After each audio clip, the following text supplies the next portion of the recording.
Ouais, ils ont expliqué. C'est juste que j'inverse les mots. Et on est parti. Ce sera donc du Yoshi versus Captain Falcon. Bon bah écoutez, hein, du rushdown et de l'avantage take de Zinzin. L'inconvénient auquel on est confronté, c'est qu'on a quand même de bons outils défensifs. Hein, le deuxième saut avec l'armure, le mettre à l'air frame 3, ce qui fait qu'on sort quand même de pas mal de combos. On a pas mal de contrôle de terrain du côté d'un Yoshi. On le voit ici, hein, la dash attack qui est l'un des bons combos starters du personnage là qui est complètement perdu. On a eu un petit peu peur au niveau de cette air dodge. Et surtout l'air speed de Yoshi avec son poids qui est quand même absolument phénoménal. Donc il va falloir faire vœu de prudence, mais dès qu'on touche, il faut absolument rentabiliser du côté des Pixels. D'ailleurs pour l'instant a l'air d'être un petit peu délicat, mais on va trouver autant pour moi la balle à bang. Il suffisait que je m'exprime pour qu'il y ait derrière une belle caster curse. Finalement, hein, ça faisait un petit moment que je ne l'étais pas encore mangé, celle-ci ça fait plaisir. Très bien joué ici de la part de notre bon Epixlef qui se rattrape tout de suite. Et l'HDE a besoin de tuer et c'est capital. Sinon, si on retrouve des phases avantageuses, si on retrouve des phases qui sont bien rentabilisées du côté d'Epixlef, je pense que l'HDE va avoir de grandes difficultés. Il garde très bien côté HDE, voilà le killer très bien. Bien vu, ah, c'est fichu, Bon. c'est fichu je pense. Ok, il tenait voilà. absolument à le Il en tuer. profite. Il a joué avec la nourriture. 21%, voilà, le side B, up air. Ouais, on lui dit malheureusement pas dans la bonne direction. En tout cas, l'H2 qui reprend un petit peu l'ascendant. Allez, comme son air. Ouais. Ça Oh, attend.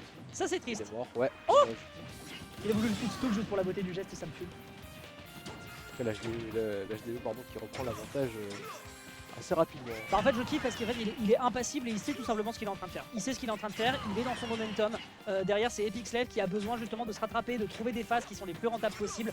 Parce que c'est un rushdown et tu as besoin quand tu trouves tes combos de surtout pas lâcher l'adversaire. Mais qu'est-ce que tu veux faire face à un jump avec de l'armure, un air frame 3. Et on l'a vu à plusieurs reprises dans ce qui a été proposé par le joueur de Falcon et dire c'est un peu difficile. Ah ouais, d'accord, bah pourquoi pas, écoute, très certainement un miss input. On rappelle qu'Epixlef est très friand des up B au top shield. Le fait d'avoir proposé ici un Falcon Punch c'est voilà, une erreur très certainement qu'il ne fallait pas faire, mais écoute, on n'a pas eu l'occasion de énormément rentabiliser, on survit à cette dash attack du côté du joueur de Yoshi, et on continue, on enchaîne les œufs, les nerfs, par-ci, par-là, on se rapproche un petit peu trop et on se prend le back air, ce qui veut dire que même si on a quand même fait des superbes choses du côté de l'HDE, on n'a pas non plus une avance de zinzin. Oh, intéressant ça. Ouf. Ah oui. Ah le nerf, bah oui, profite de l'armure mais derrière il y a le nerf sur le deuxième saut. Oh, ça c'était magnifique au niveau de la prévision sur le spacing, c'est juste nickel. Très bien, ça ouais, derrière on a trouvé une coup par un smash, ça prend le kill. Absolument phénoménal. Hein. Là on était en train de se dire oula, il y a peut-être un petit moment, hein, une toute petite approximation qui se fait du côté de la GE, mais non, il se rattrape tout de suite. On met l'adversaire en difficulté malgré le fait qu'on commence à accuser d'un certain retard. On surprend un petit peu au niveau de l'armure, l'adversaire se trouve off stage, il veut revenir pour prendre le contrôle et ensuite on l'envoie paître avec le classico back air one into forward smash. Très bien vu, très bien vu, c'est donc un 1-0, on rappelle que nous sommes encore sur du BO3, hein. Les BO5 c'est uniquement pour le top 3 parce qu'on aimerait bien rentrer chez nous dans des horaires convenables. Et c'est reparti.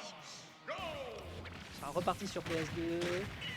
Ce sera cette fois-ci en faveur d'Epixlef qui a réussi à faire une petite phase déjà à 50. Le kill power du personnage qu'il faut impérativement respecter. L'HDE qui justement fait attention au niveau de son étral. On se déplace un peu par-ci par-là, on check vite fait avec des nerfs.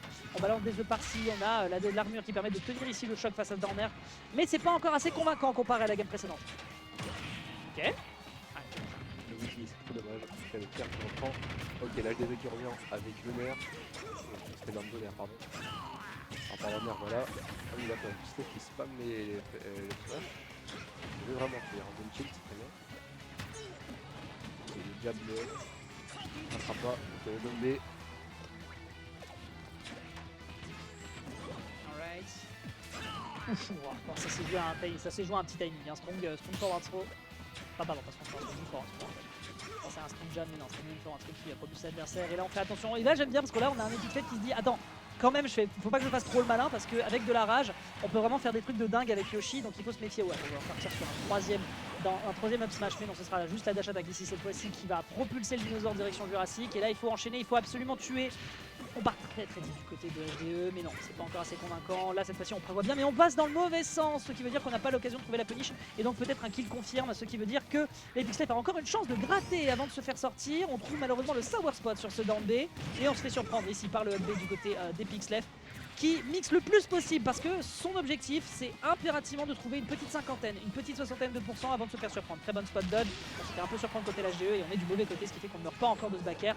Niveau résilience, ça se pose là du côté du joueur de Falcon, mais non, ce sera le forwarder into upper qui arrivera enfin à le supprimer. Bonne lecture au niveau de la DI du côté du joueur de Yoshi, qui s'en sort bien, qui s'en sort merveilleusement bien alors qu'à la base ça partait mal. LHDE qui a rattrapé le retard en quelque sorte. Dommage. Shield, vert, c'est très bien. On va voir ce que ça va nous proposer encore pour essayer de. Oula, KMD malheureusement ne fera personne. Dommage, Shield. On voit, ça me tue. Et le nid. Ouais, deuxième mur qui ne fera pas. Ok.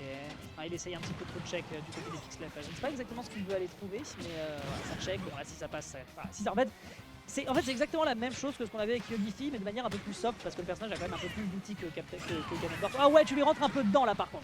Tu lui rentres un peu dedans, mon cher l'HDE. Mais voilà, c'est vraiment du gros high risk, high reward. Mais voilà, quand même un peu plus ok, notamment au niveau des smash qui sont quand même extrêmement safe du côté de Falcon. Et ça lui permet justement de surprendre, comme ça a été le cas ici. Et du haut de ces 125, avec de la rage accumulée, on pourrait faire des dingueries. On n'a pas l'occasion d'aller trouver cet up smash après le backer 1, backer 2. Ce qui veut dire qu'on a encore une chance du côté des Pixlef. C'est le même scénario qu'à la stade précédente. On trouve un grab, on trouve malheureusement pas de backer, mais cette dash attaque à l'atterrissage, elle fait mouche. Mais 20% c'est pas suffisant. C'est pas suffisant, il faut bien davantage. Ouh, on est parti si deep pour vouloir confronter un adversaire avec de l'armure. Bollocks du côté de l'HDE et c'est payant.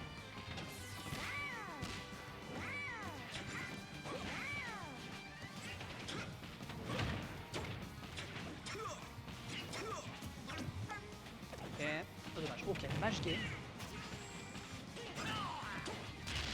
Encore un petit peu d'âme smash, hein. Faut pas limiter qu'il gagne. Mais bon, il lâche attaque. Uch. Ok, il a pas eu le temps d'installer l'armure, c'est parfait. Ah, c'est pas assez.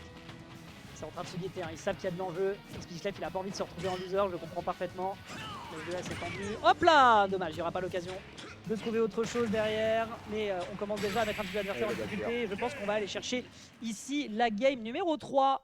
Ce qui veut dire que Pixlef est en train de peut-être doucement récupérer l'ascendant, en train de s'imposer sur le stage de PS2. Il y a encore de l'enjeu, mesdames et messieurs, restez accrochés à votre siège. On a encore du lourd à proposer sur ce set entre le Yoshi de la Knockout Zone et le Captain Falcon. Il y a de quoi faire.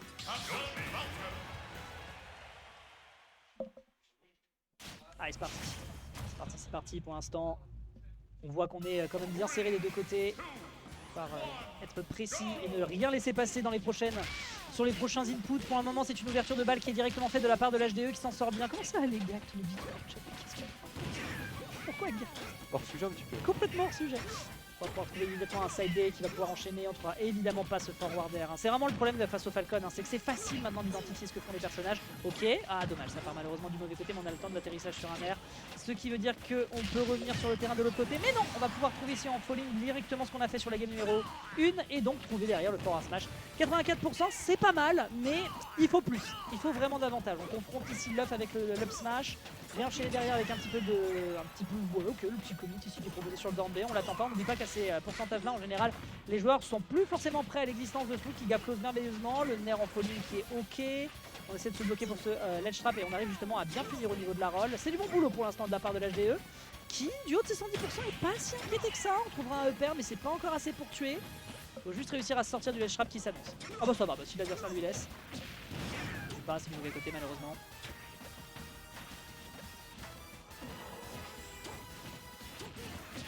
Ah, là par contre frérot, ouais, je comprends qu'on veuille checker avec le backer, c'est extrêmement safe, mais si au bout d'un moment l'adversaire, on n'oublie pas qu'il a une espèce de gap close un peu intéressant avec le up B, ce qui fait que ça couvre une distance assez importante. Petit upper, bien vu.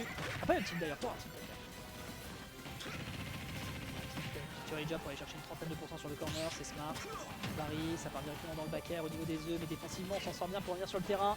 Gros gameplay jurassique face à l'adversaire, le fou du volant qui essaye de jouer le plus possible, d'appuyer sur la pédale pour justement récupérer tout de suite ce retard qui s'accumule du haut de ses 120 à 58. On part sur la roll, ça prend le sour spot, au moins on a encore une chance de survie. Ah, dommage, il a pas eu le temps d'anticiper. Oh, y a-t-il une punition? Non. Le drift de Falcon qui est quand même difficile à prévoir, le down air.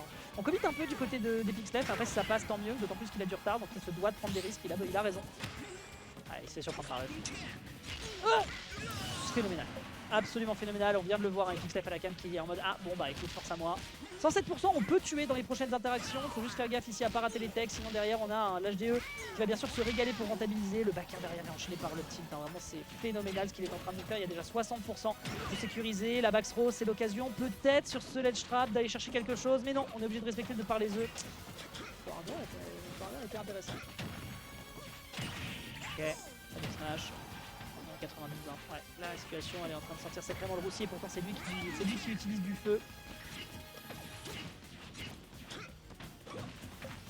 Ok, Astro, 107%. Ok, on a l'occasion d'attraper. Oh, il aurait pu y avoir un nerf, je pense qu'il aurait pu y avoir un nerf sur cette tech. On a l'occasion quand même de prendre la deuxième stock avec cette up B. Et Pixlef vraiment trop friand du move, qui part bien out. Là il faut tourner dans tous les sens. Hein. Du côté des Pixlef, faut pas prendre de risques. Faut aller chercher Whiff Punish, d'autant plus qu'on check de manière extrêmement safe du côté de l'HDE. Le saut qui va lui permettre de se sortir de cette mauvaise passe. Et derrière on trouve le Sour Hit qui ne trouvera certes pas le spike, mais ce sera quand même suffisant pour mettre des dégâts absolument colossaux, permettant donc à l'HDE d'aller chercher le score. Très très bien vu du côté du joueur de Yoshi qui globalement avait quand même